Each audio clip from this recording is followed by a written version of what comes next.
Salam sejahtera dan salam perpaduan berita seterusnya. UMNO pun selepas ini janganlah desak lagi pengampunan Najib. Ribut kecil yang berlaku disebabkan UMNO tersinggung dengan kenyataan Khalid Samad berkenaan pengampunan Najib Razak akhirnya reda dan boleh dikata selesai setelah timbalan Presiden Amanah Salahuddin Ayub menunjukkan sikap budiman membuat permohonan maaf secara terbuka. Salahuddin membuat permohonan maaf kepada UMNO itu dengan beliau sendiri menyampaikannya kepada Presiden UMNO Ahmad Zahid Hamidi.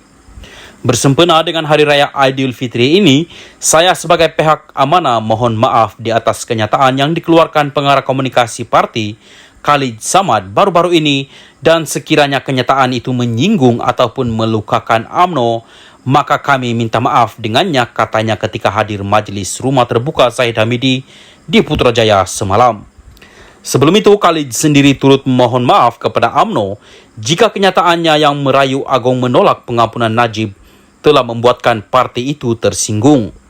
Cuma tidak seperti Salahuddin yang berjumpa sendiri dengan Zahid Hamidi, Khalid hanya mengemukakan permohonan maafnya melalui media sahaja.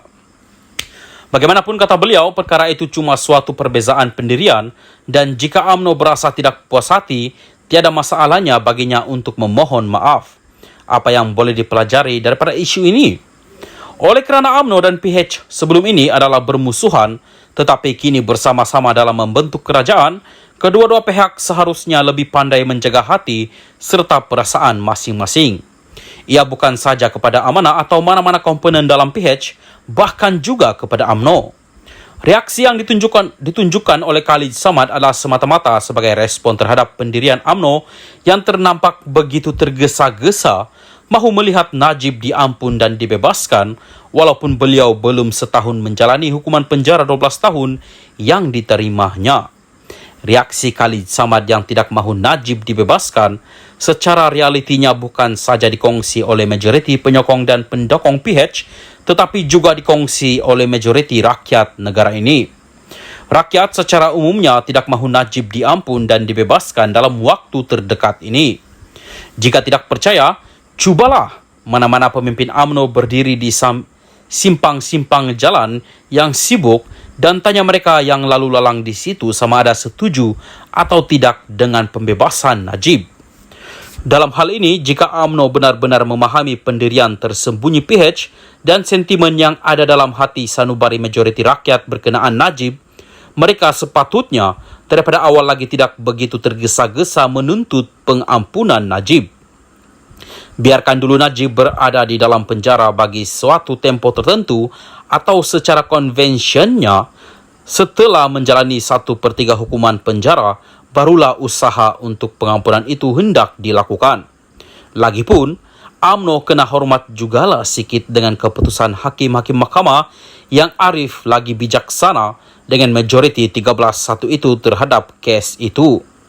Janganlah mentang-mentang dapat berada dalam kerajaan, desakan dan tuntutan mahu dilakukan.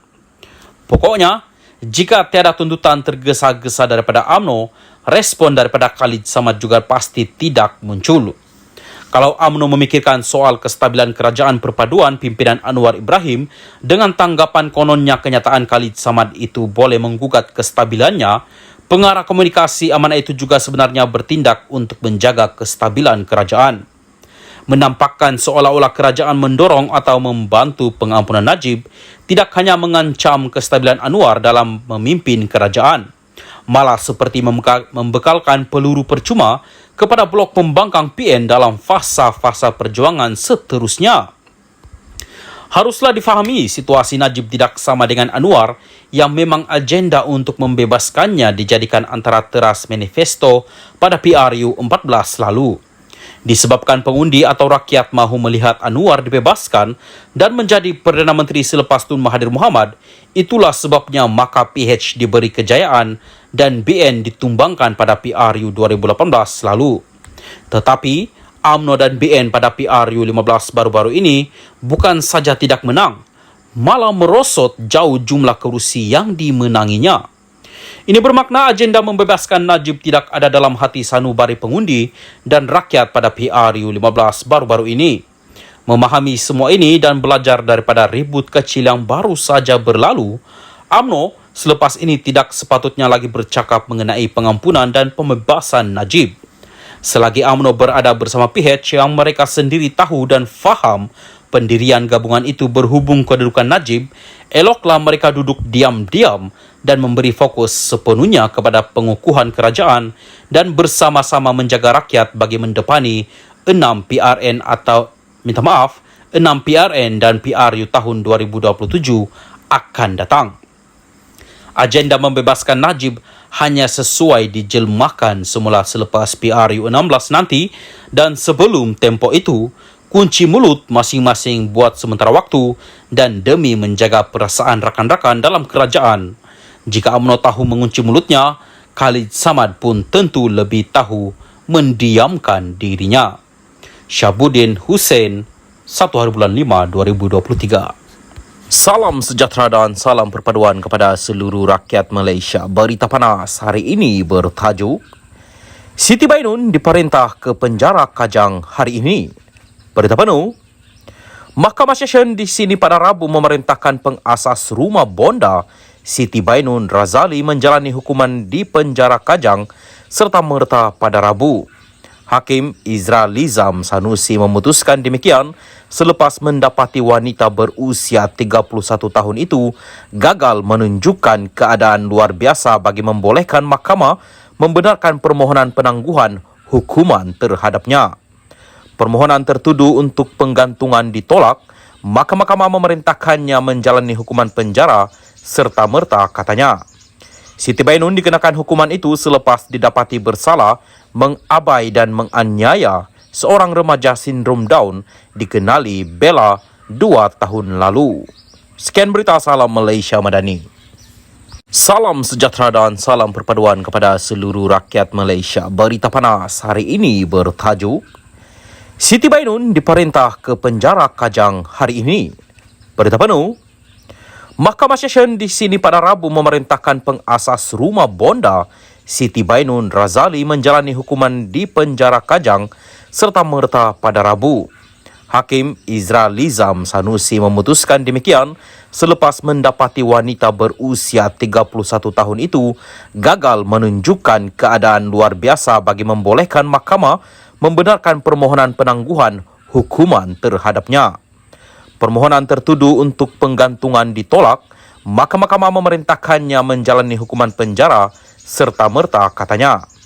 Siti Bainun dikenakan hukuman itu selepas didapati bersalah mengabai dan menganiaya seorang remaja sindrom Down dikenali Bella 2 tahun lalu. Sekian berita Salam Malaysia Madani.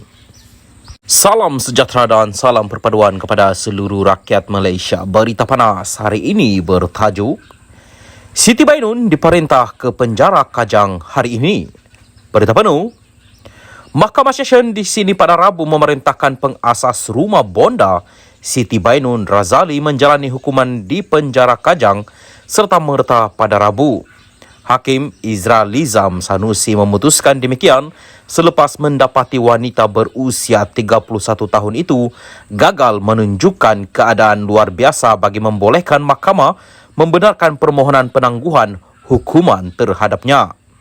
Permohonan tertuduh untuk penggantungan ditolak, maka mahkamah memerintahkannya menjalani hukuman penjara serta merta, katanya. Siti Bainun dikenakan hukuman itu selepas didapati bersalah mengabai dan menganiaya seorang remaja sindrom Down dikenali Bella 2 tahun lalu. Sekian berita Salam Malaysia Madani. Salam sejahtera dan salam perpaduan kepada seluruh rakyat Malaysia. Berita panas hari ini bertajuk Siti Bainun diperintah ke penjara Kajang hari ini. Berita penuh, Mahkamah Session di sini pada Rabu memerintahkan pengasas rumah bonda Siti Bainun Razali menjalani hukuman di penjara Kajang serta merta pada Rabu. Hakim Izra Lizam Sanusi memutuskan demikian selepas mendapati wanita berusia 31 tahun itu gagal menunjukkan keadaan luar biasa bagi membolehkan mahkamah membenarkan permohonan penangguhan hukuman terhadapnya. Permohonan tertuduh untuk penggantungan ditolak, maka mahkamah memerintahkannya menjalani hukuman penjara serta-merta, katanya. Siti Bainun dikenakan hukuman itu selepas didapati bersalah mengabai dan menganiaya seorang remaja sindrom Down dikenali Bella 2 tahun lalu. Sekian berita Salam Malaysia Madani. Salam sejahtera dan salam perpaduan kepada seluruh rakyat Malaysia. Berita panas hari ini bertajuk